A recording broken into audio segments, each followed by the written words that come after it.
Le cercle RH pour parler des managers, un sujet dont on a beaucoup parlé pendant le Covid, mais dont on parle évidemment encore aujourd'hui sur leur capacité d'embarquer, d'impacter, de coacher même d'ailleurs leurs équipes. C'est peut-être plus le manager vertical auquel s'attend aujourd'hui la génération Z. On va en parler avec mes invités. Anne Pétillot est avec nous. Bonjour Anne. Bonjour. Ravi de vous accueillir. DRH de ACE, je l'ai bien prononcé, C'est très bien. qui est un cabinet de recrutement et de travail temporaire, Et une entreprise de travail temporaire, oui. avec une étude qu'on va commenter dans quelques instants sur, en tout cas à travers les témoignages ou le sondage fait auprès de votre vivier, qu'est-ce qu'un bon manager, quelles sont les qualités qu'il doit avoir. On va en parler avec vous dans quelques instants. Et puis j'ai le plaisir d'accueillir Arnaud Collery. Bonjour Arnaud. Bonjour. Très heureux de vous retrouver parce que vous êtes Moi venu aussi. très régulièrement sur la chaîne Bismart et dans notre émission Smart Job, CEO cofondateur d'Humanava, avec un programme alors dédié aux managers. C'est pour ça que vous êtes là aujourd'hui et vous allez nous en parler. Un programme 100% distanciel pour les réarmer. Réarmer, tout à fait. Les mobiliser, mais mobiliser leur cœur et pas juste leur intelligence, pas être juste performant, mais si jamais on pouvait toucher à leur cœur. Et si jamais on pouvait faire d'eux des êtres inspirants. Donc il y a un petit cœur qui bat Il y a un petit cœur qui bat, derrière sous le veston du manager. sous le veston. Sous le veston. Quelques chiffres quand même, 72%, chère Anne, 72% des salariés français interrogés estiment qu'un bon manager doit avoir de l'expérience et une formation. Si je prends le sujet à l'envers, ils ont dû avoir affaire à des managers sans expérience et donc sans formation. Est-ce que c'est ça le sujet qui est posé à travers cette question? C'est tout à fait la question qui est posée.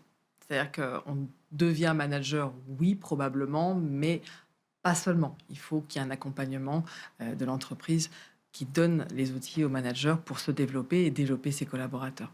Donc là encore une fois, en descendant un peu plus bas dans la question qui n'est pas dite, c'est qu'on nomme parfois des gens managers sans la formation adéquate, sans qu'ils aient forcément eu la préparation presque mentale pour accéder à ce poste. On les nomme parce que c'est des bons techniciens. Peut-être. Arnaud, comment vous regardez Ouais. ce sujet-là? Alors, elle a encore peut-être une plus belle expérience que moi, parce que son groupe est vraiment faramineux, c'est incroyable ce qu'ils font. Mais nous, juste ce que je vois sur le terrain, avec, que ce soit en France et à l'étranger, quand même, dans le monde francophone, dans le monde européen, quand même, effectivement, on est on est gradué, on va dire, à devenir manager assez facilement dès qu'on est sur papier. Bon, dès que sur papier, on a des bonnes notes quelque part, et on n'a pas cette technique anglo-saxonne de cohésion d'équipe, de leadership, de qu'est-ce que ça veut dire de faire de la cohésion d'équipe, qu'est-ce que ça veut dire de demander aux autres, qu'est-ce qui fait que tu es devenu la personne que tu es. Mais vous, dans votre parcours Ouais. de formation, c'est une expertise que vous apportez. Ouais. Vous avez dû en amont Ouais. définir Ouais, globalement bien ce sûr. dont ils avaient besoin. Ouais. Ils ont besoin Ouais. de quoi, les Ouais. managers? Alors, nous, on a décortiqué de ce qu'on a vu, hein. On a donc, ça fait 10 ans à peu près de formation dans 40 pays. Ce qu'on a vu, on a décortiqué ça en 6 sous-modules. Les principaux modules, pas de surprise, hein, c'est la vision, c'est la cohésion d'équipe, c'est l'engagement. On retrouve la très belle enquête de Hayes. Effectivement, si on apprend aux managers juste de décortiquer le leadership, la plupart, en fait, viennent, on se rend compte, pour la posture en soi. En fait, est-ce que je suis vraiment un manager? Est-ce que j'ai le syndrome d'imposteur? Est-ce que j'ai 40 ans, 45, je suis devenu manager? Mais est-ce que... Et on leur dit, oui, on va décortiquer ce que tu es. Tu peux être manager et tu peux avoir un style de leadership comme ça à ce moment-là, peut-être un autre moment comme ça. On leur apprend les différentes méthodes, les différentes théories. Et puis surtout, le partage d'expérience. Ce qu'ils veulent, c'est être entre eux de temps en temps et partager ce qu'ils ont vu le terrain et se confronter aux autres. Dans les chiffres qui Oui. ressortent, qui vient faire écho d'ailleurs au programme que vous avez identifié, dans vos chiffres, Ouais. issus des 1000 personnes qui ont répondu, c'est l'engagement qui sort en premier à 27% des personnes interrogées, le leadership à 18%, on évoquait ce mot, l'écoute à 9% qui est en troisième position, la patience et la motivation qui sont des éléments très soft skills. L'engagement, c'est quoi? C'est je suis au bout du bateau, c'est moi le capitaine, et quand il y a des coups à prendre, c'est moi qui les prends. Enfin, il y a un peu de ça, quoi.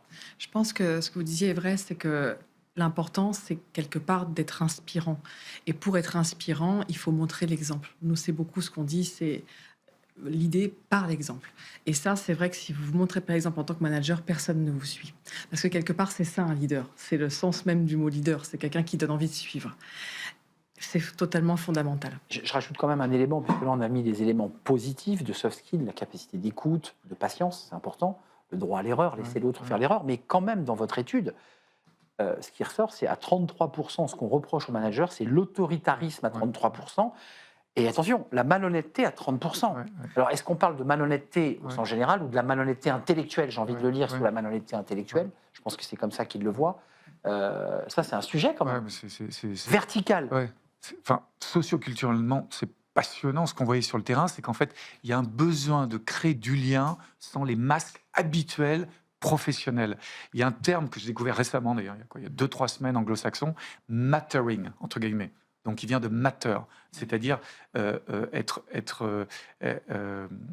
matter pour quelque chose. C'est-à-dire qu'on est à l'écoute des autres et on vaut quelque chose sur le terrain. Est-ce qu'on se rend compte? Et on peut le faire en ligne. Donc, notre programme, c'est 3 mois de formation en ligne, 20 heures de vidéos préenregistrées, 6 coachings live toutes les 2 semaines.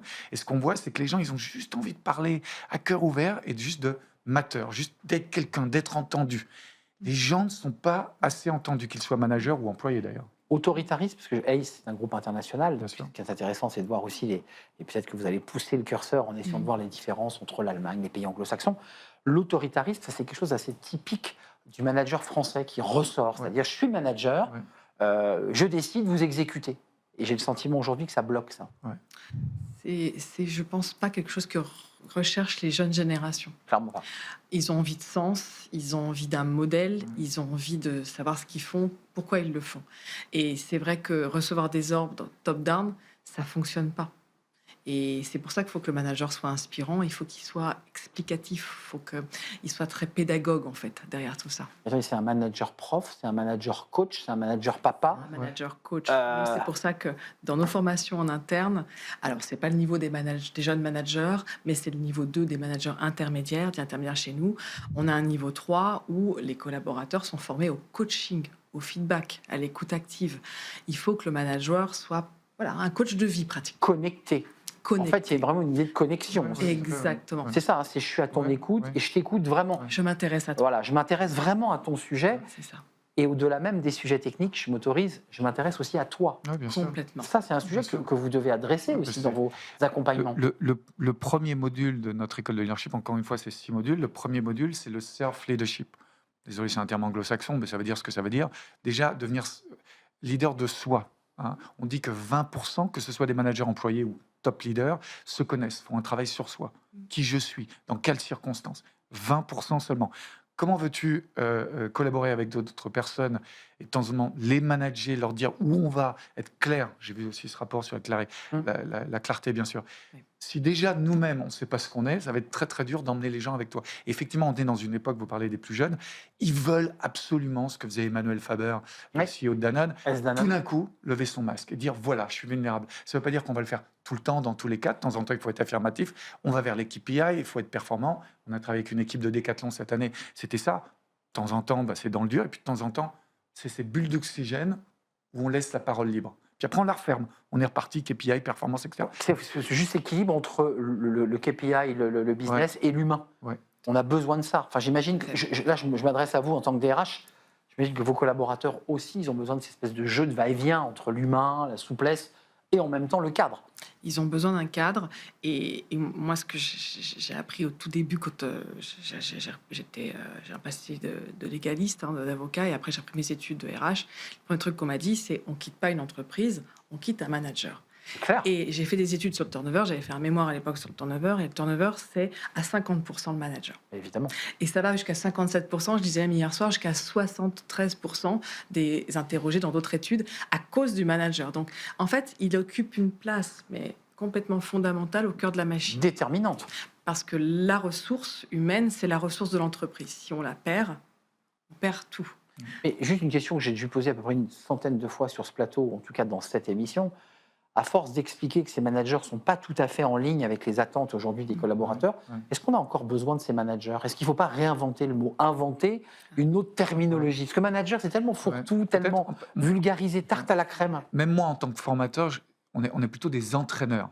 C'est ça. Donc, peut-être qu'un manager sera un entraîneur. C'est le terme que j'utilise. En plus, je lis sur le sport, c'est foot sport, moi, dans ma vie privée, mais je vois le parallèle de plus en plus. Effectivement, moi, les meilleures techniques que j'apprends, c'est des coachs sportifs. Pas d'autres coachs de vie ou d'autres coachs business, mais c'est les coachs sportifs qui m'amènent ce que je peux, moi, amener sur le terrain. Et peut-être que ça pourrait être un terme. On est Peut-être complètement avec vous, on est en train de créer, Arnaud, C'est exactement ce que j'avais aujourd'hui, en tête. On vit quelque chose Montre- d'énorme là. Ouais. On est en train de conceptualiser un nouveau mot. Mais est-ce que les Un DRH... entraîneur. Un entraîneur. Je le vois plutôt comme un entraîneur. C'est quelqu'un qui va développer le collaborateur pour le faire sortir de soi. Et c'est ce que vous dites, nous, c'est notre première étape au niveau de notre formation de manager, c'est connais-toi toi-même. Quelles sont tes forces, tes faiblesses. Et après, tu vas vers l'autre. Parce que c'est vrai qu'on arrive comme manager parce qu'on a réussi. Et après, c'est sortir de soi-même pour faire donner le meilleur aux autres. Alors vous dites, Anne, qu'on a réussi, mais moi quand je regarde les études des DRH, on lit que beaucoup de personnes ne veulent plus être managers. C'est-à-dire qu'il y a une crise des vocations, par ailleurs. Ils disent, mais moi je ne veux plus. C'est très vrai aussi. Parce que c'est des responsabilités. On vient vous chercher quand ça ne va pas, quand il y a du stress. Oui. On engage finalement la responsabilité de l'entreprise, potentiellement parfois. Évidemment. On doit savoir quels sont les signaux faibles, les détecter. On est un petit peu tout. En manager, on est un peu psy, on est un peu coach. De plus en plus psy. On est formateur. Bien sûr. On devient quelque part un peu tout. Manager, c'est dur aujourd'hui. Hein. Oui, sur la dernière formation inter-entreprise qu'on fait, nous, parfois, on ouvre les formations en ligne, donc inter-entreprise. On avait des gens de la Cité du Vin de Bordeaux, de Microsoft de Paris, de l'armée même, ça c'est intéressant. Et il y avait, sur ces 20 personnes, il y avait 3 personnes qui ne savaient pas si elles voulaient le poste au-dessus. Elles ne savaient pas, elles sont rentrées dedans. Elles manageaient déjà des gens, elles avaient déjà un poste élevé. Ouais, mais sauf Est-ce que je vais au-dessus? Et en fait, on a travaillé essentiellement sur la vision. Qu'est-ce que tu veux? Qu'est-ce que tu veux faire de ta vie? de toi, de ta vie. De ta vie. Bah ouais. Et en gros, quand tu vas être dans le feu, est-ce que là, tu vas développer ton caractère? Est-ce que tu vas te connaître plus? Est-ce que tu as envie d'être là? Et surtout, est-ce que tu vas t'épanouir, je me permets, Arnaud? Bien sûr. Est-ce que tu vas t'éclater, quoi? Parce qu'il y en a qui ne sont pas faits pour aller à travers du feu. Et très bien. Tu n'es pas obligé d'être leader.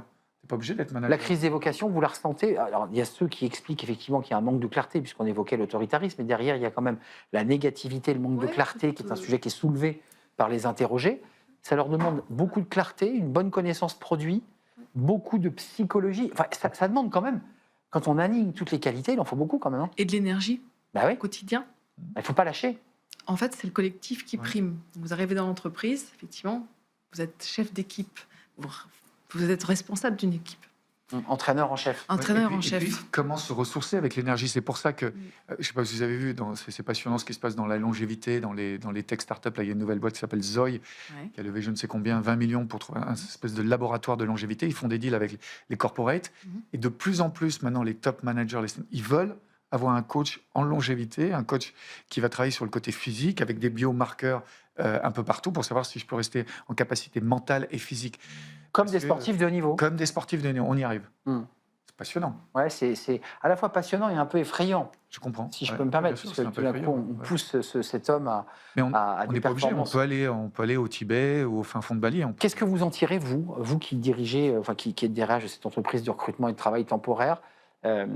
Ça vous recentre dans les missions que vous imposez à vos équipes, avec lesquelles vous partagez? Quels sont les messages que vous tirez de tout ça, de cette étude, qui est à la fois positive et en même temps négative? Le message que je tire, c'est que en même temps, ça ne me surprend pas, parce que pour moi, un collaborateur productif, c'est un collaborateur heureux. C'est un collaborateur épanoui.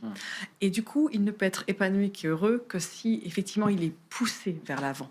Et c'est vrai que tous ces chiffres, vous dites, bon voilà, ce qu'on peut reprocher, c'est l'autoritarisme à 33%, la malhonnêteté, 30%, une mauvaise organisation, tout ça, effectivement, ça pousse pas vers le haut, ça tire pas vers le haut, et finalement, c'est pas très étonnant. Même, je suis aussi manager, j'ai mon équipe, et la première chose que je leur dis, c'est que moi, ce que je veux, c'est qu'ils soient heureux. Je veux qu'ils soient épanouis. Donc, pour qu'ils soient épanouis... Pour donner le meilleur d'eux-mêmes. Exactement.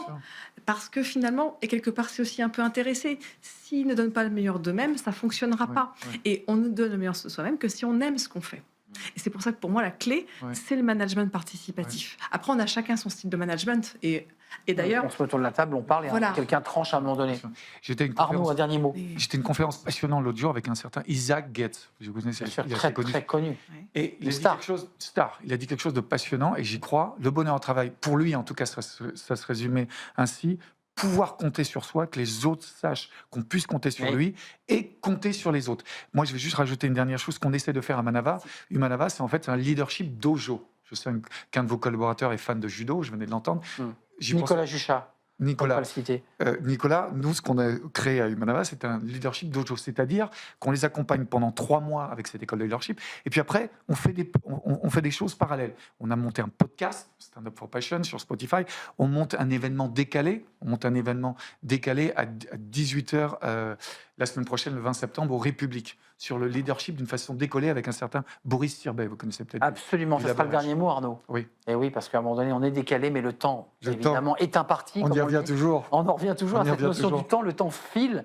Merci Anne Pétillon. On peut découvrir votre Merci à vous. étude, vous êtes DRH de ACE, étude sur le site d'ACE. 1000 personnes interrogées. C'est une étude qui date de quelques mois, donc elle est toute Exactement. fraîche. Merci de nous avoir rendu visite, étude Merci à instructive. Merci à Humanava. Allez sur le site Merci. Humanava, des podcasts, des événements décalés et un programme évidemment passionnant en distance, en distanciel. Merci. À Merci à destination vous deux. des managers. Merci, Merci c'est un plaisir de beaucoup, partager ce moment. On a créé un nouveau concept. On ne dit plus manager Très dorénavant. bien. Terminé. Merci. On tourne une page, Stéphane sur l'emploi.